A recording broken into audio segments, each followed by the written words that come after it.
Kevin Crowell is the recipient of the Purple Heart and 2 combat infantry badges as a Staff Sergeant for the U.S. Army. After serving a year as a sniper in Iraq, where he was hit by roadside bombs on 5 separate occasions, he now lives in St. Augustine, where he suffers from post-traumatic stress disorder and struggles to deal with everyday civilian life. You're a good girl.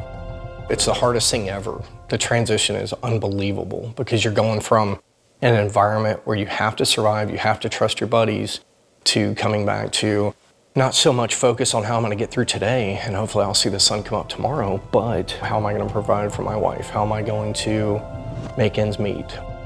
He thinks those questions may be answered when his wife hears about a great investment opportunity called Lydia Cladek Incorporated. We met with Lydia. We stressed to her how hard the money that we had, how we saved it from being in the desert, saved it from my deployment. She confided in us that, she understood and she would take good care of us.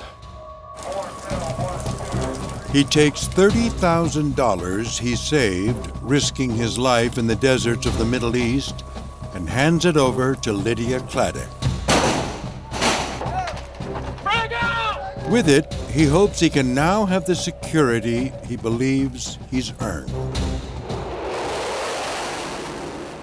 The way I looked at it was, I fought for my life for that money, for that future of a life that we could sleep well at night knowing we had money in the bank.